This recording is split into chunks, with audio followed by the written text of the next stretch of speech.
Intro. Stop lying to yourself. Right now.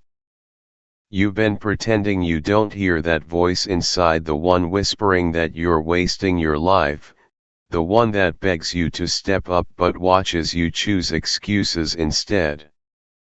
You scroll, you stall, you sabotage, and then you wonder why your life feels hollow. Don't act surprised. Don't act like you don't know. The truth is staring you in the mirror. You are capable of being more, but you've been living as less. And that weak version of you, it's about to die. The Stoics knew this fight. Marcus Aurelius, Epictetus, Seneca, men who faced exile, slavery, loss, betrayal, and yet they wrote words that still ignite souls 2,000 years later. Not because they were perfect, but because they fought the same demons you're fighting right now: laziness, fear, distraction, despair. The only difference? They refused to surrender. And that's what Sculpted Grace is about. This is not just a video. This is a war cry. 12 Stoic lessons that will bury your excuses, kill your weakness, and forge the strongest version of yourself. If you have even a spark left in your chest, stay. Because the person you're about to meet, the new you, won't tolerate the old you ever again. Lesson 1: your comfort zone is your coffin. You're dying. Not someday. Right now. Every second you choose the warm blanket of comfort over the cold reality of growth, a piece of your soul withers. Every easy choice you make is another nail in your coffin. Epictetus was a slave, beaten, chained, owned, yet he became one of the greatest teachers in history. He said, "No man is free who is not master of himself." What's your excuse again? Too tired? Too broke? Too scared? None of that matters, because the truth is you've been choosing to be buried alive by your own comfort zone. The Stoics understood what you've been running from. Comfort is the silent killer. It feels good in the moment, but it robs you of everything worth having: love, respect, success, freedom. You know what's comfortable? Scrolling your phone while your dreams rot. You know what's uncomfortable? Getting up before dawn to work when nobody's watching. You know what's unbearable? Regret.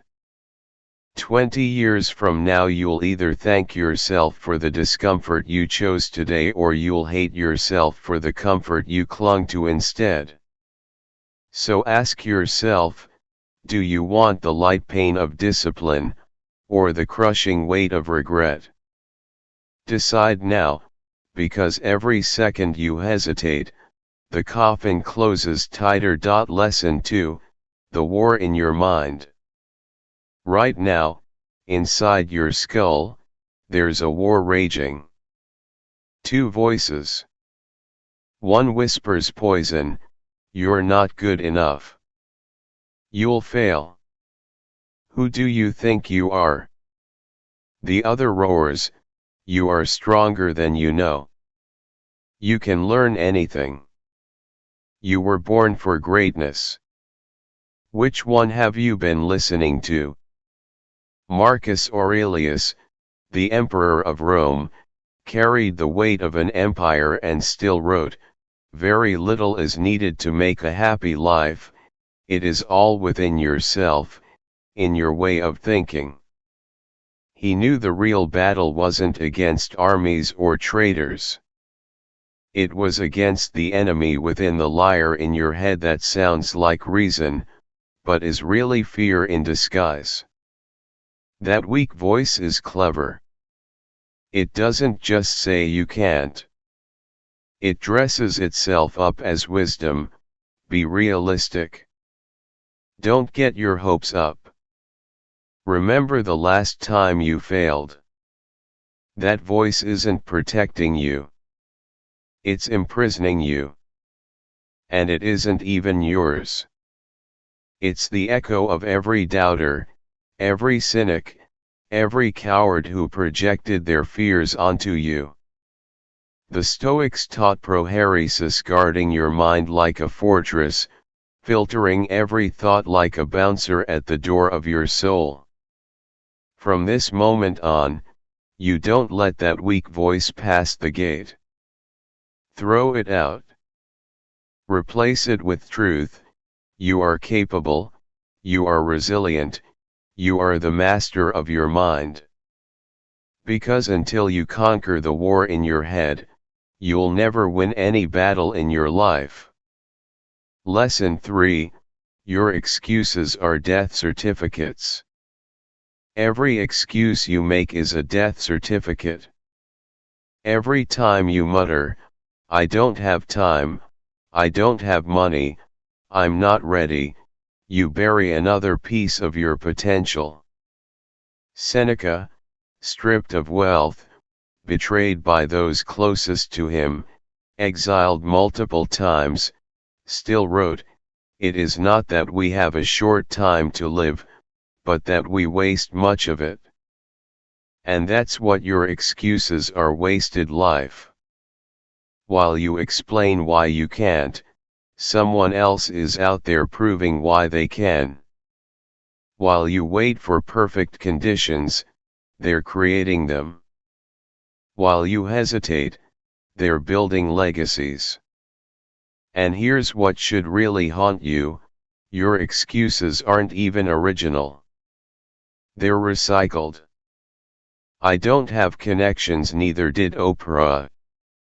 I don't have money, neither did Colonel Sanders. I'm too old, Grandma Moses didn't start painting until she was 78. The difference between them and you: they buried their excuses and gave birth to possibilities. At the root of every excuse is fear. Fear of failure. Fear of judgment. Fear of the unknown. But Stoicism teaches us that fear is smoke, and action is fire. Only fire clears the fog. So here's your challenge: write down your biggest excuse. Burn it. Literally.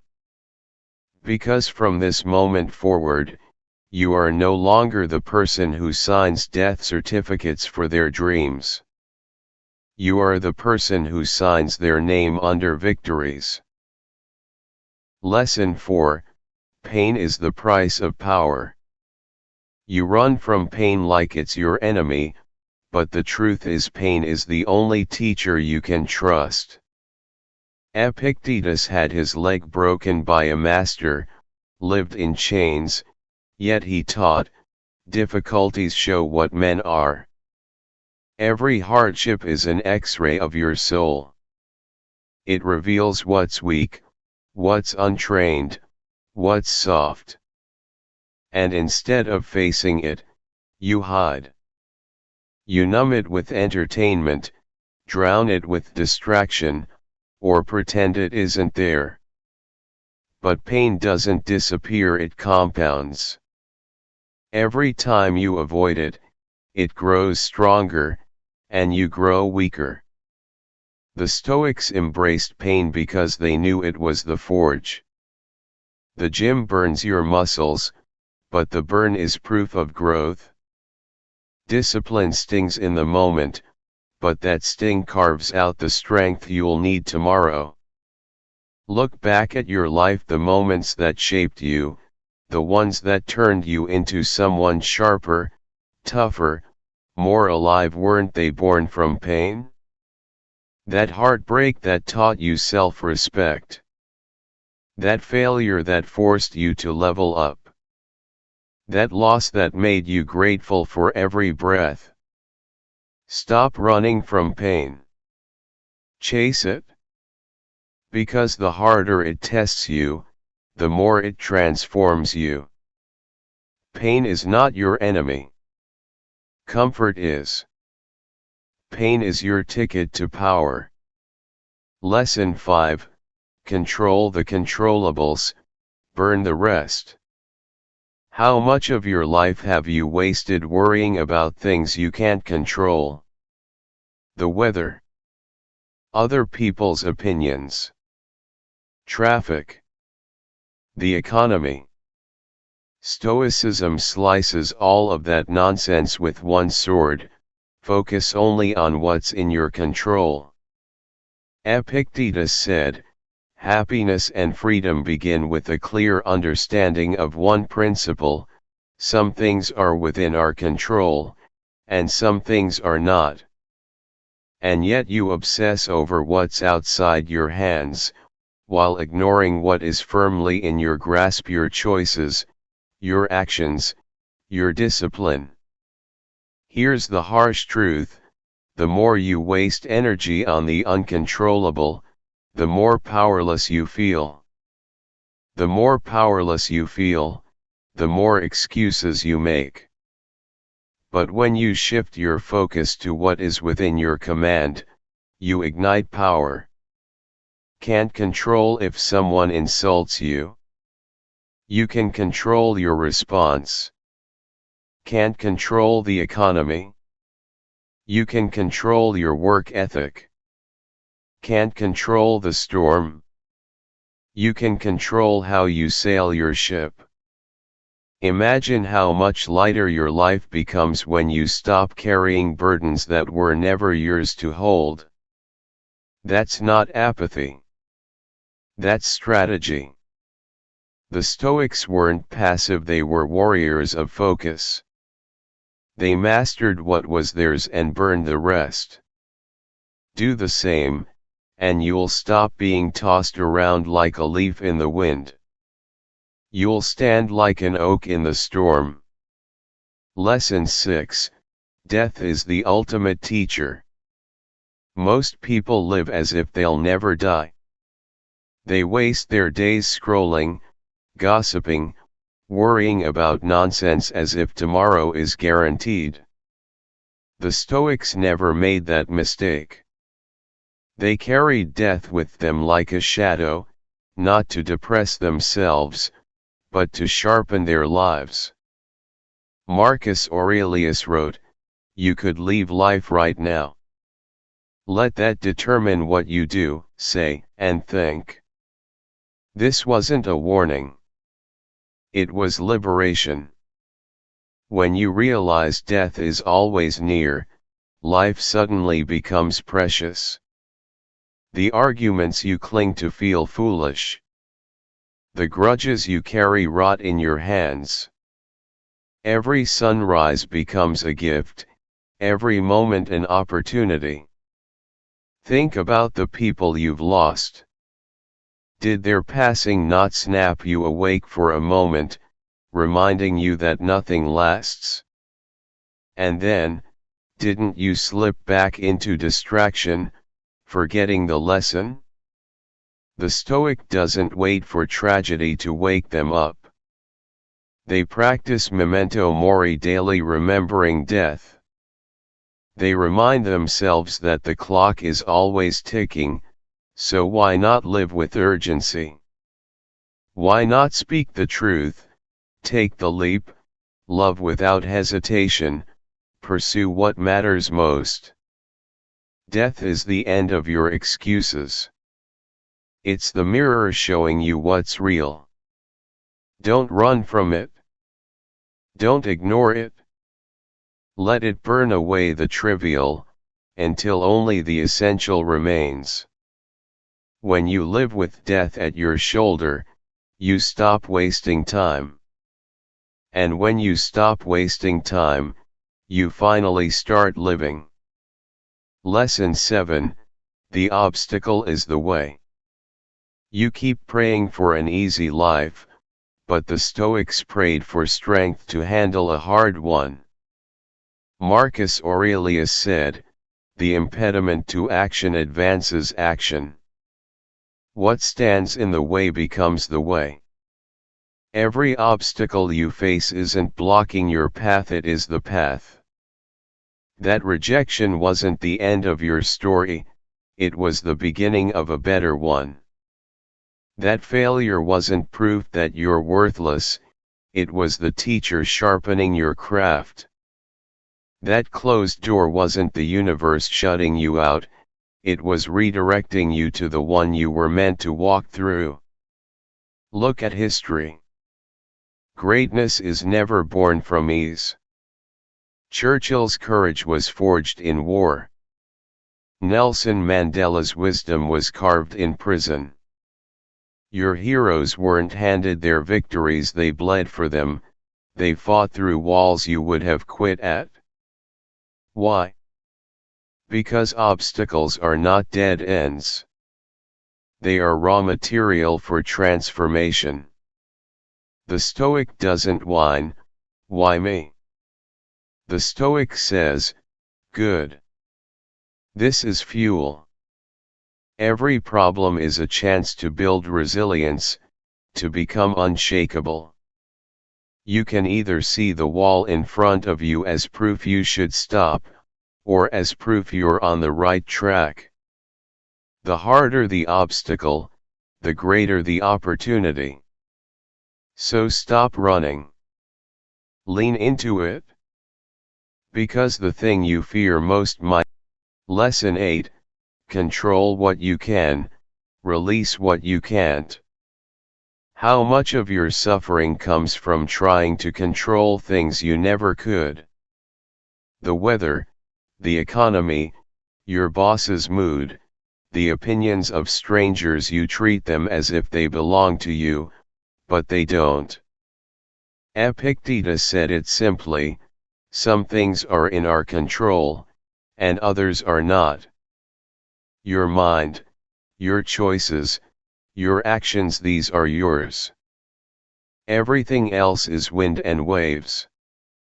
Yet most people spend their lives screaming at storms instead of adjusting their sails. No wonder they're miserable. The Stoic doesn't waste energy on the uncontrollable. They protect their peace by focusing ruthlessly on what's theirs to command. Think about how different your life would be if you lived this truth. Instead of spiraling when someone insults you, you'd choose calm. Instead of collapsing when plans fall apart, you'd adapt. Instead of clinging to expectations, you'd meet reality with strength. You'd finally see the difference between pointless resistance and powerful action. The world is chaotic. People are unpredictable. Fortune is fickle. But your response, that's your kingdom. That's your fortress. The man or woman who masters this lesson becomes untouchable, because no storm can sink a ship that sails by choice, not chance. Lesson 9, your emotions are messengers, not masters. Anger, fear, envy, desire. These emotions can hijack your life if you let them sit in the captain's chair. How many times have you said something in rage you later regretted? How often have you let fear stop you from taking the leap? The Stoics weren't robots. They felt deeply. But they refused to be enslaved by those feelings. Seneca wrote, "We are more often frightened than hurt, and we suffer more in imagination than in reality." He understood that emotions are not commands, they are signals. They tell you something, but you decide what to do with that information. Picture this: anger flares up when someone disrespects you. The weak response? lashing out, escalating, burning bridges. The Stoic response: recognizing anger as a signal I value respect, and then choosing a rational response that preserves dignity and power. Fear rises before a challenge. The weak self hides. The Stoic self listens, then steps forward anyway. The key is simple but not easy: pause, examine, then act. When you treat emotions as teachers instead of tyrants, you stop being dragged around by impulses. You become steady, clear, and dangerous in the best way.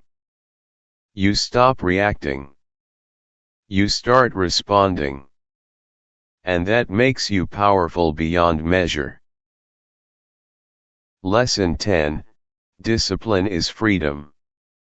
Your weak self thinks freedom means doing whatever you feel like. Sleep in, skip the workout, eat whatever you want, binge endless entertainment.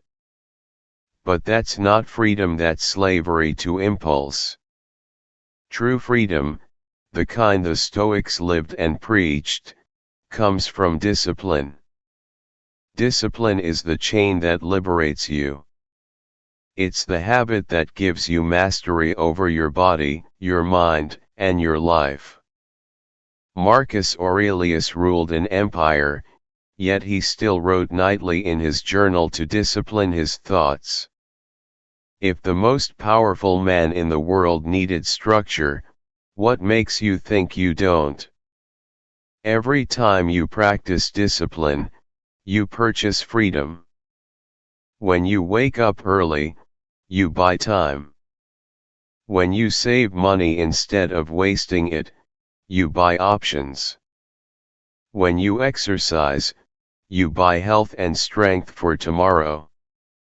Discipline is the price of greatness, and the weak self hates it because it feels hard in the moment. But ask yourself, what's harder, 30 minutes of discomfort in the gym or decades of regret in a weak, sick body? What's harder, 2 hours of focused work now or a lifetime of mediocrity? The Stoics knew the secret: self-control is the highest form of power. Discipline isn't punishment. It's training. It's preparation. It's liberation. You either master yourself, or you'll be mastered by everything around you.